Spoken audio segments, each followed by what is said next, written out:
Hello everyone, welcome to my channel. I hope you are feeling well. Please like and subscribe my YouTube channel and watch complete video till end for supporting me. So let's start today information. These are some updates on Iraq and Iraqi dinar. The oil for the port hasn't left yet. Salaries payment hasn't been paid yet. One thing leads to another. That leads to what? A real effective exchange rate.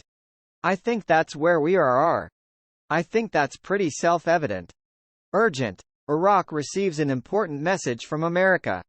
And the Sudanese are studying it to respond. Not only did they not tell us what was in the message, but they're letting us know that an important one came across.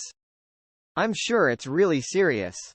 We need Iraq to stay stable and secure in order for their economy to grow, in order for outside investors to get involved, in order for them to strengthen their dinar, before we ever see an exchange take place. Television is showing Parliament Finance Committee saying we are close to closing the parallel market and solving the dollar exchange rate.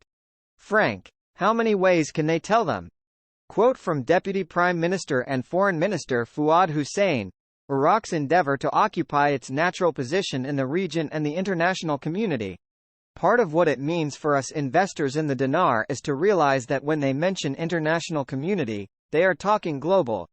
Liberating Iraq from the war years. It is a fact they cannot operate effectively in the global arena without a tradable currency on the currency exchanges, such as Forex. Iraq is also at the sheer brink of a final announcement into the World Trade Organization, WTO, which we know they want back their dinar in the process. I believe that when you put all the facts together you can clearly see where they are leading Iraq, and it is down a very nice road of prosperity and abundance. Via PDK. We keep getting positive news. Over the last 2 days in Iraq I've seen about 4 articles pushing to remove the U.S. and about them executing their white papers or economic reforms and restoring their exchange rate. To me, restoring is to put it back the way it was. Right?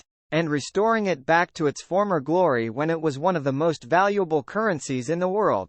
So to me that would mean at least $3 plus. If you do the math, $3.22 in 1991 and adding in inflation would be a rate of around $7.25 today. Wouldn't that be something? Wow! What happens when there is a demand for a specific supply? It runs out quickly.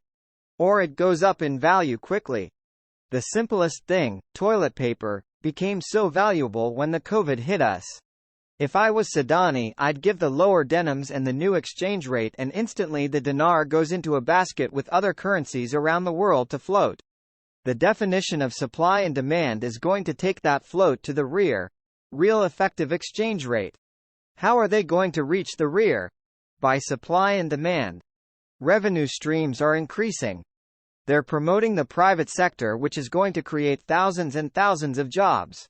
These 10 cities they're going to build, it's going to be a lot of construction. They're not going to do that at 1310. If it costs you 1310 dinars for every dollar for every screw, that might cost $1 a screw. Try to build a country with 1310. It's not going to happen. We got word from several of our sources that came in last night